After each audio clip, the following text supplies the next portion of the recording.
some things about a championship that you can control. You can control what you look like, and you can control what you act like. You can't always control the outcome, but you can look like champions and you can act like champions.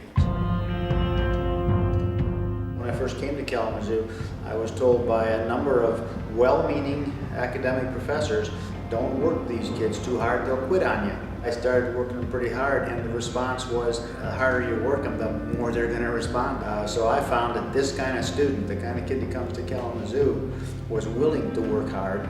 He's very into getting the most out of the swimmers in practice. Talking to the swimmers, talking to them every day, getting them mentally ready. He always made it clear that he cared for his swimmers. Be willing to expect the unexpected. Expect them to achieve just a little more than they thought they could, or than even I thought they could at times. He really set the bar high. He set high expectations for us. He expected us to swim fast and no excuses, and we did it.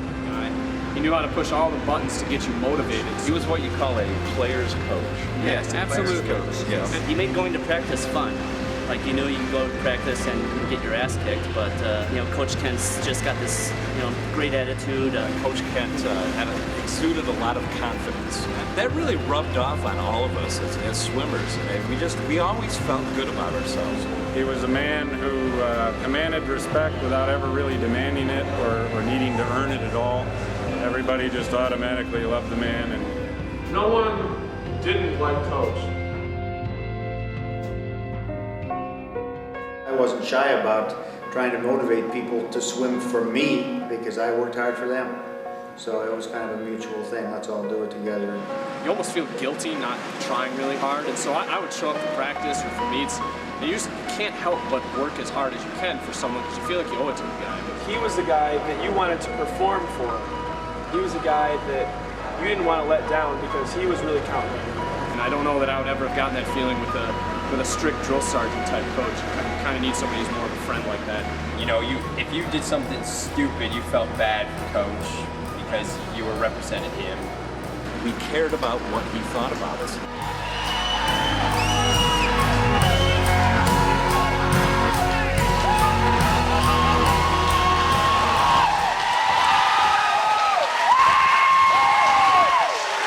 He was kind of like an extended father. He was like a father to everybody, you know, kept everybody in line and got you to practice on time. And also, if you needed your head screwed on tighter, he would be there for you. Every time we did something stupid, you didn't get off the hook. We would actually climb up this wall, go up the scaffolding, and climb up to the middle of the pool, remove the ceiling tile, drop through the ceiling tile Into the deep end. into the deep end. Things went a little awry and we knocked a chunk of 8 tiles out into the pool and landed on them. And I remember Coach Kent stopping practice and making those of us that had done it put it back together. But I knew what was going on, and I tried to get it under control the best we could, and not let it be a situation where you guys can't have any fun at all, or if I know about it, you're going to be in a terrible world of hurt, because then I wouldn't be privileged to a lot of the information that I needed to have to be able to coach them. I think those guys respected the fact that I gave them a certain amount of liberty to do some things that I thought weren't completely off the wall or out of control. The deck sliding thing, these guys had a heck of a lot of fun doing it. we had these homemade surgical tubing type stretch things that you'd go through your stroke motions with.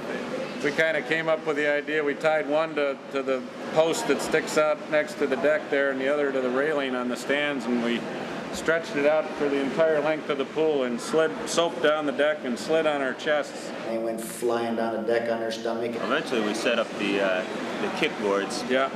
So it's like a bowling almost, to see how many boards you could take out. Right. And then one day the coach brought a recruit in to see his Pride and Joy national swim team and how serious they were training. So I walked in, and then this guy comes flying down the pool deck and smashes into these kickboards, and I go, oh, geez, here we go. I think we got that kid. I think that kid came because he saw that maybe this is going to be a fun place to be. They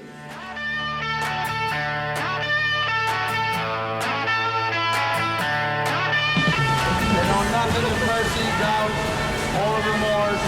Behold, the perfect predators. So that's what it has to be. We are the hunters again, not the hunters. So let's get after it. Tonight, pick them up when you leave, wear them with pride.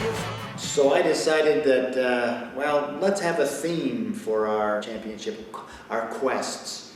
And ours that year was the Charge of the Light Brigade. It's a cavalry that charges down a valley, and about half of them come back. The other are all wiped out, deader in hell. But I thought the Charge of the Light Brigade was a neat thing, so I pumped it all up. And that was the year we ended up third. After the meet was over, I had a couple of guys come up and said, "Coach, you know what the Charge of the Light Brigade was?" "Yeah, I do, but I was hoping nobody else did."